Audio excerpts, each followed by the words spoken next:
আর কিছু কিছু মানুষ ভাই আপনারা যেমন দেখছেন না, এই মিডিয়াগুলো এদের দ্বারাই ওই রকম শয়ে শয়ে মানুষ দেখছে। কিছু জন মনে করে সব ইউটিউবে করা মানে কি, ইউটিউবের মাধ্যমেও দাওয়াতের কাজ পৌঁছায়, ইউটিউবের মধ্য দিয়েও দাওয়াতের কাজ পৌঁছায়। কেউ একে শিরক বেদাত বলতে যাবেন না, শিরক বেদাত বলতে যাবেন না। শিরক বেদাত বলতে গেলে আপনি নিজে বেদাত হয়ে যাবেন। বেদাতের ফতোয়া যখন কেউ দেবে, আমি বলছি আমাকে গিয়ে পরে ধরবেন, আমি বলছি আমি শিরকের বেদাতের ফতোয়া যদি কেউ দেয় যে অমুক করা বেদাত, অমুক করা বেদাত, আপনি জানেন যখন কোন মানুষ ফতোয়া আলাদা ব্যাপার, আর যারা তাসাউফ লাইনে থাকে, যারা তাসাউফ লাইনে থাকে তারা হলো একটু বেঁচে গুছে চলে কি চলে না। যারা বাইরে খায়, তার বাড়িতে খায় না, এখানে সেখানে মানে বাইরে কিছু করে না, সব বাড়িতে খায়, বাড়িতে থাকে, বাইরে রাত কাটায় না। এদেরকে যে মানুষটা বলছে, যখন ওই মানুষটা তাসাউফ লাইনে আসবে, তাসাউফ লাইনে আসার পরে ওই ব্যক্তিটা যখন সে আল্লাহর জন্য সমস্ত কিছুকে আল্লাহর জন্য দিয়ে দেবে, আল্লাহর জন্য যে ব্যক্তিটা দিয়ে দেবে, সেই ব্যক্তিটা আল্লাহর জন্য যখন নিজেকে আল্লাহর জন্য দান করে দেবে, তখন সেই ব্যক্তিটার জন্য তখন ফতোয়াতে আসবে। নতচ ফতোয়া আলাদা আর তাসাউফ একটা আলাদা, আর ইলমে মারিফাতটাও একটা আলাদা।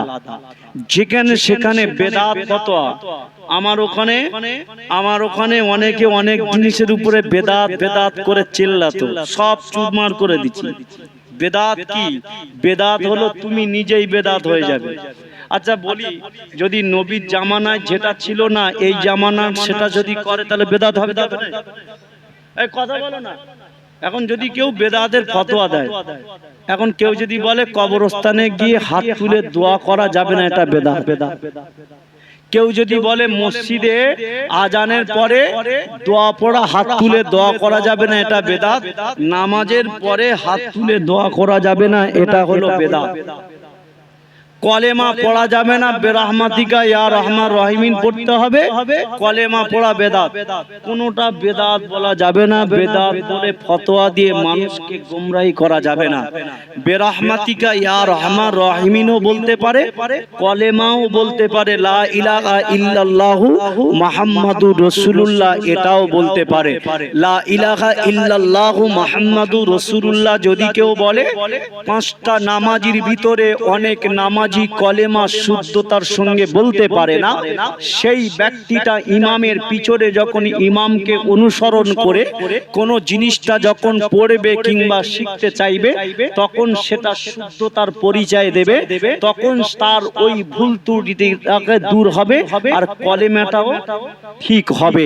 এখন আপনি পড়েন, কোনো অসুবিধা নেই, কিন্তু বেদাত এই ফতোয়াটা দেওয়া যাবে না। কেউ যদি বলে যে আপনার এই ভিডিও করা, ইউটিউব করা, এগুলো সব বেদাত, আপনি যেমন দ্বীনের প্রচার করছে, এরাও এদের মাধ্যমে দ্বীনের প্রচার করছে। একটা মানুষ শুধু এখানে নয়, এখান থেকে বিভিন্ন জায়গার মানুষ, দিল্লি, বোম্বাই, সুরাট, গুজরাট, দিল্লি, এমন করে হাওড়া, হুগলি, মালদা, বীরভূম, সব জায়গার মানুষ এর থেকে দেখছে, সব জায়গার মানুষ এর থেকে উপকৃত হচ্ছে। আপনি কোথায় বেদাত ফতোয়া দিতে এলেন? খুব ঠান্ডা মাথায় বোঝার চেষ্টা করবেন। ছোট্ট আকারে আমি আপনাদেরকে বলতে যাই, যারা বর্তমান সমাজে যারা ফতোয়া দেয়, বাবা নামাজের জন্য ফতোয়া দেয়, ওই কবরস্থানের জন্য ফতোয়া দেয়, যারা এগুলো করে, এগুলো তো কোনো অন্যায় কাজ করে না। হাত তুলে যদি দোয়া চাইতে হয় আল্লাহর জন্য, আল্লাহর কাছে হাত তুলে দোয়া চায়, আল্লাহর কাছে বলে রব্বানা যালামনা আনফুসানা ওয়া ইল্লাম তাগফির লানা ওয়া তারহামনা লানাকুনান্না মিনাল খাসিরিন। আল্লাহ আমাকে মাফ করে দাও, ক্ষমা করে দাও, আল্লাহ আমাকে মাফ করে দাও, ক্ষমা করে দাও। তাহলে যদি মাপ চাইতে হয়, ক্ষমা চাইতে হয়, তাহলে একটা মানুষের কাছে যদি আপনাকে নত হতে হয়, তাহলে আপনার যিনি সৃষ্টিকর্তা, আপনার যিনি পালন কর্তা, আপনার যিনি রব, সেই রবের কাছে অন্যায় করেছেন, তারপরে আপনি ভুল স্বীকার করছেন, সেই রবের কাছে হাত পাতাটা কি ভুলের বিষয়? তাহলে এখানে ফতোয়া দেবেন কেন? এখানে ফতোয়া দেওয়া যাবে না। যারা ফতোয়া দিয়ে মানুষদেরকে দূরে রাখবে, তাদেরকে আপনারা বঞ্চিত করে দেবেন, তাদেরকে সমাজ থেকে আপনি দূরে রেখে দেবেন। দেখবেন ওদের ফতোয়া দেওয়ার স্বাদ মিটে যাবে। আমি বলবো যেখানে হারাম কাজ হচ্ছে, যেখানে দেখতে পাচ্ছ, ডাইরেক্ট দিয়ে ফতোয়া দাও, এখানে হারাম কাজ চলবে না, এখানে হারাম কাজ চলবে না, ফতোয়া দাও না। যদি ওই জায়গায় ফতোয়া দেয়, চামড়া তুলে দেবে, মেরে হাসপাতালে ভর্তি করে দেবে, মার খামার ভয়তে ওখানে হারাম ফতোয়া দিল না, ওখানে গিয়ে ডাইরেক্ট ধরলো না, ওখানে গিয়ে কিছু বললো না। দুটো গুটি কত মানুষ আল্লাহর কাছে দোয়া চাইছে, কবরস্থানে গিয়ে মুরব্বীদের জন্য দোয়া চাইছে, সেখানে গিয়ে বলছে বাবা এখানে দোয়া হাত তুলে দোয়া করা যাবে না, কবরের দিকে ফিরে দোয়া করা যাবে না। এই রকম ভাবে কিছু মানুষগুলো এদের ঈমান নষ্ট করে দেয়। ও বাবাজিরা ভাইরা, আমি আপনাদেরকে বলতে চাইলাম, তাহলে আপনি দুনিয়াতে আল্লাহর সমস্ত কিছু দিলেন, তাহলে আল্লাহকে রাজি খুশি করলেন, তাহলে আল্লাহ খুশি হলো, আল্লাহ রাজি হলো, তাহলে আপনি বলবেন আমি নামাজ পড়ে পড়ে জান্নাতে যাব। না না, নামাজ পড়ে পড়ে জান্নাতে যাওয়া যায় না। যদি আপনি আল্লাহকে খুশি করার আগে আল্লাহর বন্ধুকে যতক্ষণ না রাজি করাবেন, আল্লাহর নবীকে না খুশি করাবেন, আল্লাহ বলছে আমার নবী খুশি, তা আমি আল্লাহ খুশি, আমার নবী যাতে রাজি, আমি আল্লাহ তাতে রাজি। আরো জোরে বড় সুবহানাল্লাহ। ও ভাইজানেরা, বাবাজিরা, তাহলে মুহাব্বত যদি তৈরি করতে হয়, আগে মুহাম্মদ সাল্লাল্লাহু আলাইহি ওয়াসাল্লামের মুহাব্বতটা আপনাকে তৈরি করতে হবে। যদি আপনার ভিতরে মুহাব্বতটা আসে, যদি আপনার ভিতরে মুহাব্বতটা থাকে, এই মুহাব্বত থাকার কারণে আপনার সমস্ত কাজটা ঠিক থাকবে। আপনি বলবেন মুহাব্বত থাকলে তো নামাজ হয় না, মুহাব্বত থাকলে তো টুপি হয় না।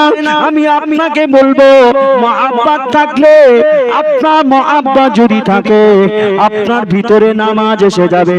মুহাব্বত যদি থাকে, নবীর ভালোবাসা যদি আপনার ভিতরে থাকে, আপনার রোজা এসে যাবে, আপনার কাছে টুপি এসে যাবে, আপনার কাছে দাড়ি এসে যাবে, আপনার কাছে পাঞ্জাবি এসে যাবে। ও বাবাজিরা ভাইরা, আল্লাহ তো টুপি পরে না, আল্লাহ তো দাড়ি রাখে না, আল্লাহ তো পাঞ্জাবি পরে না। এই টুপি পরেছে নবী আমার, টুপি পরেছে নবী আমার, দাড়ি রেখেছে নবী আমার, জুব্বা পরেছে নবী আমার, সলুকা পরেছে। সেই জন্য টুপি আমরা সুন্নাতকে মানতে গিয়ে টুপিটা মাথায় দেই বাবা। দাড়িটা কেন রাখি? নবী সুন্নাত মানতে গিয়ে দাড়িটা রাখি বাবা। আপনি পরনে পাঞ্জাবিটা পরলেন, এই পাঞ্জাবিটা কেন পরা হয়? এই পাঞ্জাবিটা নবী সুন্নাতকে মানতে গিয়ে পরা হয়। তাহলে আপনার ভিতরে যখন মুহাব্বত এসে যাবে, আপনার নেকির রাস্তাটাও আমার আল্লাহ খুলে দেবে।